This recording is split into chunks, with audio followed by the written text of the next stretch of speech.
नमस्कार दोस्तों, स्वागत है आपका एक और नई कहानी के साथ। तो आज की कहानी गौतम बुद्ध की एक बहुत ही अच्छी और ज्ञान से भरी कहानी होने वाली है। तो कहानी को लास्ट तक देखना। तो कहानी शुरू करने से पहले अगर अभी तक आपने हमारा चैनल सब्सक्राइब नहीं किया तो चैनल को सब्सक्राइब कर बेल आइकन को ऑल पे कर दें, जिससे कोई भी वीडियो आपसे मिस ना हो। तो चलिए कहानी शुरू करते हैं। एक दिन बुद्ध एक घर के बाहर भीख मांगने पहुंचे। जैसे ही उसने दरवाजा खटखटाया, किसी महिला ने आकर खोला और बुद्ध को देखकर बोलने लगी, यह क्या? यह भिखारी सुबह कहाँ से आया? इतना बोलकर तुरंत दरवाजा बंद कर दिया। और उस महिला का एक पड़ोसी दूर से इस तमाशे को देख रहा था। वह भी बुद्ध का विरोधी था।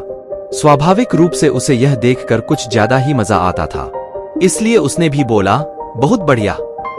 अगले दिन बुद्ध ने फिर उसी दरवाजे पर दस्तक दी।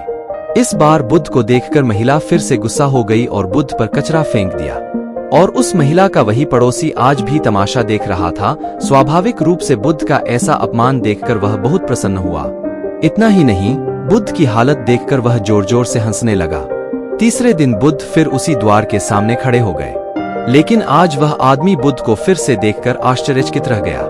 इससे पहले कि बुद्ध दरवाजा खटखटाए, उन्होंने बुद्ध को रोका और कहा, एक ब्राह्मण हूँ और मुझे हिंदू धर्मग्रंथों के खिलाफ आपका बोलना बिल्कुल भी पसंद नहीं है, इसलिए मैं आपका कट्टर विरोधी हूँ। तो आपका अपमान देखकर मुझे खुशी होती है, लेकिन आज इस दरवाजे पर तीसरी बार खड़ा होना मुझे फिर से हैरान कर देने वाला है। मैं आपसे पूछना चाहता हूँ कि आप आज फिर यहाँ भीख मांगने क्यों आए, जबकि यह महिला 2 दिनों से आपका अपमान कर रही है। बुद्ध ने मुस्कुराते हुए कहा, यह आश्चर्य करने की बात नहीं है। आप चकित हैं क्योंकि आपको मानव मनोविज्ञान का कोई अनुभव नहीं है। किसी का अपमान करना या किसी पर कूड़ा फेंकना भी कुछ देना होता है। हर अपाकर्षण आकर्षण का ही एक रूप है। कल अगर किसी इंसान कचरा दिया होगा तो एक दिन वह खाना भी देगा। हालांकि वह व्यक्ति बुद्ध की इस बात से संतुष्ट नहीं था, फिर भी उसने मौन रहना जरूरी समझा। शायद वह यह सोच रहा होगा कि दरवाजा खटखटाओ, फिर देखते हैं। बुद्ध ने फिर से दरवाजा खटखटाया। संयोग से उसी स्त्री ने आज फिर दरवाजा खोला और आज तो बुद्ध के सामने उसका क्रोध 7वें आसमान पर पहुंच गया और सही में उसे मारने के लिए हाथ में झाड़ू ले लिया। उन्होंने झाड़ू उठाया तो जरूर, लेकिन बुद्ध के शांत चेहरे पर रही मुस्कान देखकर दूरी बनाए रखी। वह चाहकर भी बुद्ध पर वार नहीं कर सकी। वह बुद्ध के चेहरे पर रही शुद्ध मुस्कान से इतनी प्रभावित हो गई कि उसने झाड़ू फेंक दी और तुरंत अंदर भाग गई और बुद्ध को देने के लिए रोटी ले आई। बुद्ध ने उस महिला को ऐसे धन्यवाद दिया कि वह महिला बुद्ध के चरणों में गिर गई और माफी मांगने के साथ रो पड़ी। बुद्ध ने किसी तरह समझाकर उन्हें शांत किया, लेकिन दूसरी ओर तमाशा देख रहे पड़ोसी को यह सब देखकर बुद्ध से लगाव हो गया। वह भी दौड़ता हुआ आया और बुद्ध के चरणों में गिर पड़ा और उनसे शिक्षा की मांग करने लगा।